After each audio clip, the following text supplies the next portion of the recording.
Hey yarn crazies, I want to introduce you to Myrtle. It has a beautiful sheen, amazing drape. It feels like silk, but it costs a fraction of the price. The color selection is awesome. It can go in the washing machine, and it is one of the most environmentally friendly plant-based fibers currently on the market. Let's dig into the details on just what exactly it's made of, what it's like to work with, and the kinds of projects that it's suitable for. Queensland Collection initially released this yarn in 16 colors in early 2023, and at the beginning of 2024, they added another 14 colors. So regardless of your color preferences, you are probably going to find something in this collection that you are going to like.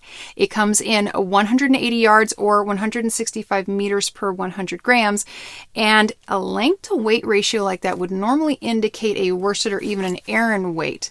The ball band labels this yarn as a category 4 or a worsted weight and recommends US 7 through 9 needles or US I or K hooks for crochet, but my wraps per inch test consistently landed at 10 wraps per inch, which places this yarn more in the heavy DK or a light worsted range. So let's look at what my swatches had to say about all that.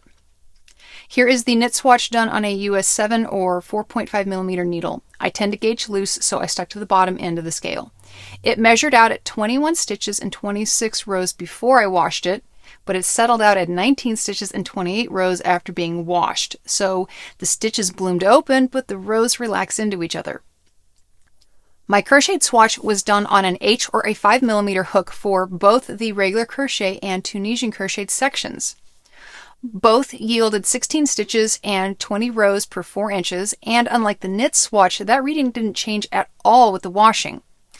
So the moral of the story here is to definitely do a wash swatch if you are knitting and making something where final sizing and fit matters, and treat Myrtle like a light worsted. If you are crocheting, you can probably skip the washing before measuring your swatch, but treat this yarn more like a DK weight yarn. In my opinion, the recommended hook sizes are just a little too big. Now let's talk about content. Myrtle is 100% Lyocell, also known as Tencel. If you are a regular here at iHeart Yarn, then you already know how much I adore working with and wearing things like Tencel and viscose, but a lot of people aren't real familiar with those materials. Viscose is a silk substitute generally made out of some sort of plant material like bamboo or sugarcane, but Lyocell specifically is made from eucalyptus, koala food. Eucalyptus trees are actually pretty economically important in various parts of the world, and they are used for making everything from furniture and flooring to paper and herbal preparations like teas and essential oils. Lyocell is generally made from the pulp byproducts generated from making other stuff out of eucalyptus and is compostable and recyclable. And of all the plant-based fibers out there, it requires the least amount of water or chemicals to grow and to process into thread or fabric or yarn. So it's pretty environmentally friendly. If you want to learn more about Lyocell in particular and eucalyptus production in general, I put a link in the video description to a useful article on all of that.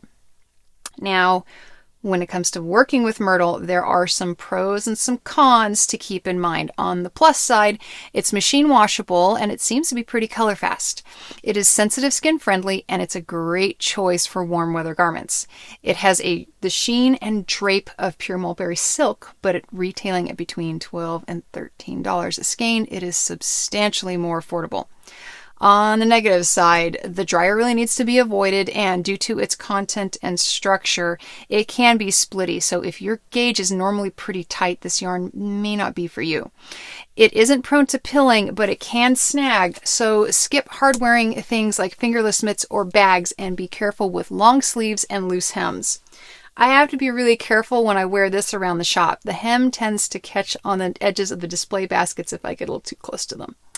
This is the Adina two-way vest, by the way, that I mentioned in my Crocheted Summer Wardrobe episode about a year ago, and I was so excited when Myrtle showed up. It was a way better choice for the project than the cotton I had originally picked out for this.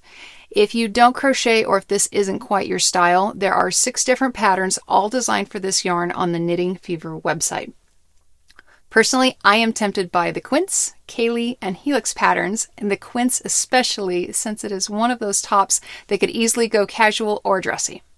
Now, if none of those suit you and you go looking for different options, please avoid patterns designed for spongy, lofty wools or things like shawls that need to hold a heavy blocking in order to look right.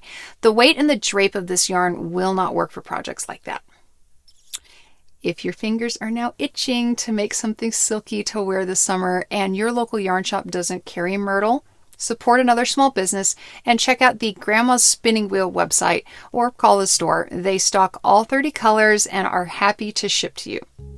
Knitters, if you are hesitant to work with a slippery yarn like this one, go check out my tutorial video on lifelines. That way you can work with yarns like Myrtle without fear of drop stitches messing up your work. Now, go spend some quality time with your yarn, and thanks for spending part of your day here with me at I Heart Yarn.